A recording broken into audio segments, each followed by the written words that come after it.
안녕하세요. 읽은 척 매뉴얼입니다. 여러분, 부자들의 이런 말에 속지 마세요. 어떤 부자들은 말합니다. 집중 투자해야 한다. 그렇게 분산해서 언제 돈을 버냐. 나도 집중적으로 한 종목 혹은 한 자산에 투자해서 돈을 벌었다. 그리고 나서 일정 궤도에 올라가고 나면 분산해서 리스크를 해지하면 되지 않느냐. 또 어떤 부자들은 말합니다. 분산 투자가 정답이다. 지금만 투자할 건 아니지 않느냐. 앞으로 길게 보고 투자하려면 분산 투자해야 한다. 어떤 말이 정답일까요? 투자에 정답이 있긴 할까요? 여기에 대한 제 생각을 이야기해 보겠습니다. 여러분, 세상을 움직이는 방식은 곱하기입니다. 곱하기의 세계에서는 복리가 작용합니다. 비록 내가 지금 가진 게 적더라도 꾸준히 올바른 방향으로 걸어가면 기하급수적으로 성장할 수 있습니다. 처음이 힘들 뿐이죠. 1 곱하기 2 곱하기 3 곱하기 4로 계속 곱하기를 해가면 우리가 생각하는 것보다 더 빨리 내가 가진 자산이 늘어간다는 것을 알 수 있을 겁니다. 하지만 반대로 생각하면 무서운 일이 벌어집니다. 바로 한 번이라도 0을 곱하면 0이 되어버린다는 것이죠. 아무리 곱하기를 해서 큰 수가 만들어지더라도 0을 곱하면 0입니다. 우리는 수많은 위대한 인물들을 보면서 그들이 수많은 곱하기로 위대해져 가는 모습만 보고 그걸 동경하지만 이들이 끝내 한두 번의 실패로 무너지는 모습은 주목하지 않습니다. 또 그들과 같은 선택을 했지만 운이 따라주지 않아서 역사에 이름을 남기지 못한 수많은 이름 없는 자들의 스토리는 알지 못하죠. 세계에서 가장 성공한 투자자 워렌 버핏은 이렇게 말했습니다. 분산 투자는 자신이 무엇을 하는지 모르는 사람들이 하는 것일 뿐이다. 현명한 투자자에게는 의미 없다. 정말 분산 투자는 의미 없을까요?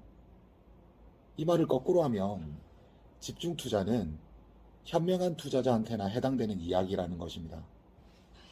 우리에게는 과분한 호칭이죠.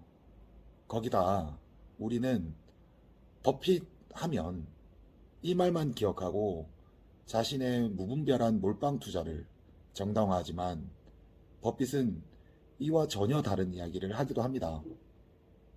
문제는 우리가 듣고 싶은 것만 듣는다는 거죠. 자, 여러분이 듣고 싶어 하지 않았던 버핏의 이야기는 마지막에 말씀드리겠습니다. 꼭 영상 마지막까지 봐주세요. 그렇다면 버핏이 말하는 현명한 투자자란 어느 정도를 이야기하는 걸까요? 그에 대한 단서를 워런 버핏의 스승인 벤자민 그레이엄을 통해서 알 수 있습니다. 벤자민 그레이엄은 이렇게 말했습니다. 투자는 철저한 분석을 통해서 원금의 안전과 적절한 수익을 보장하는 것이고 이런 조건을 충족하지 못하는 행위는 모두 투기이다. 최소한 버핏이 말한 현명한 투자자는 벤자민 그레이엄이 말한 투자를 실행하고 있는 것을 최소 조건으로 하지 않을까요? 우리 개인 투자자들은 철저한 분석을 하고 있을까요? 원금의 안전을 보장하고 있나요? 아마도 아닐 것입니다.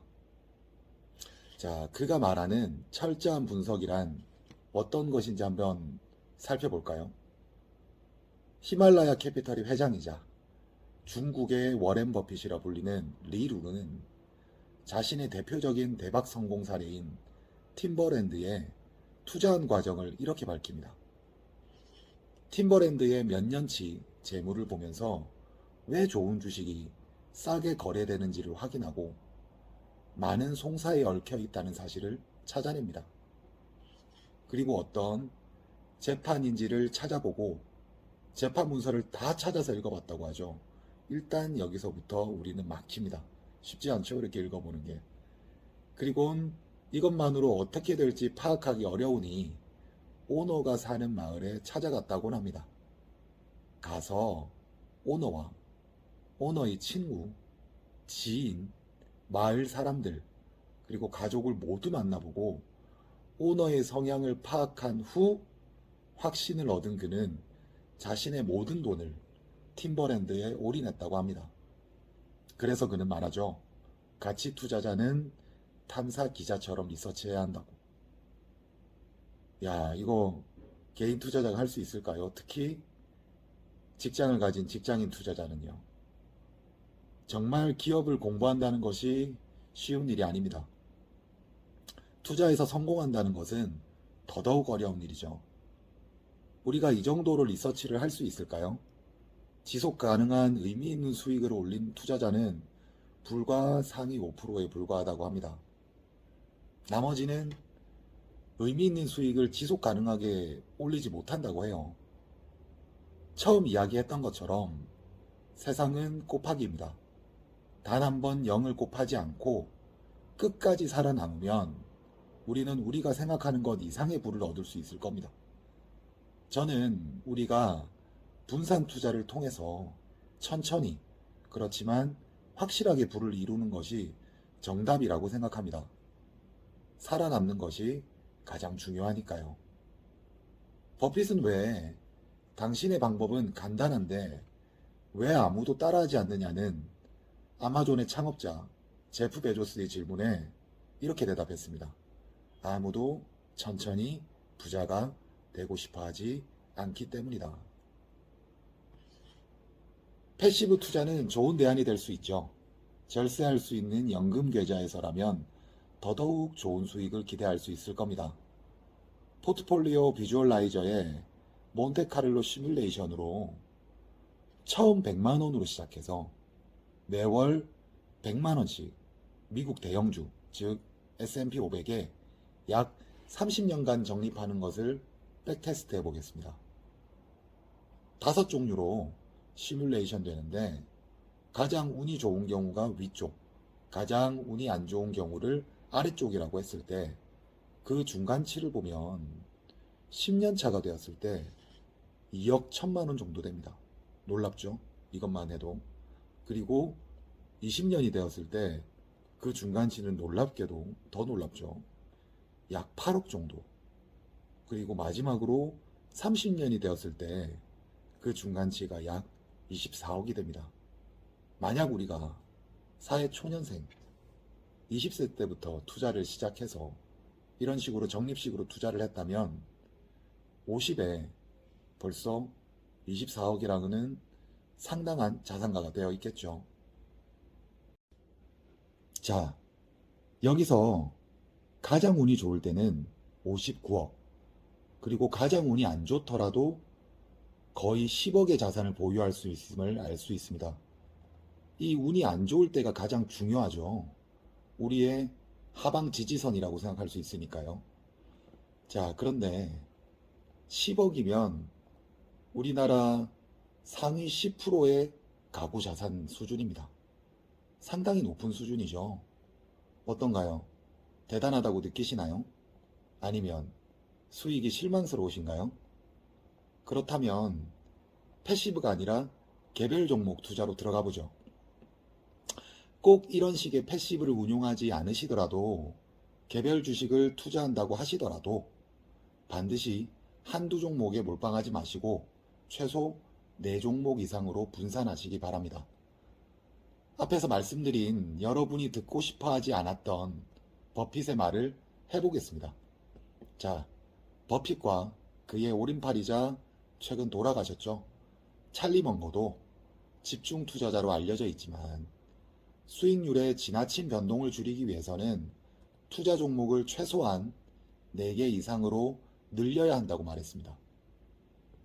여러분들이 알고 있던 말과는, 그리고 그들의 이미지와는 조금 다르죠.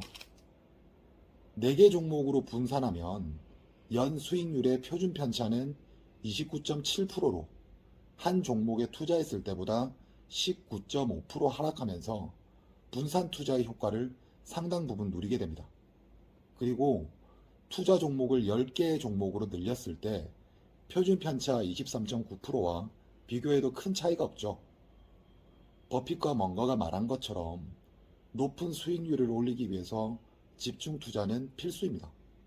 하지만 예측 불가능한 개별 기업 리스크로 인한 손실 가능성을 줄이려면 분산 역시 필수죠. 우리의 투자 인생은 길고 우리의 인생은 소중하죠. 거기다가 우리는 우리만이 아니라 내 가족까지 담보로 저당 잡히고 이 투자라는 게임에 뛰어들어와 있는 겁니다.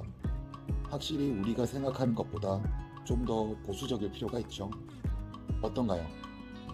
우리가 자신의 근거 없는 몰빵 투자에 대한 근거로 내세웠던 것들은 모두 자기 욕심의 발로에서 나온 근거들일 뿐입니다. 듣고 싶은 것만 듣고 원하는 얘기만 들은 거죠. 자, 앞으로도 도움이 되는 더 많은 이야기들을 읽은 척 할 수 있게 도와드리겠습니다. 여러분들의 긴 여정에 조금이나마 힘이 되고 싶습니다. 모두 구독과 좋아요 해주시면 그 여정에 조금이나마 힘이 될 수 있습니다. 모두 함께 가시죠. 감사합니다.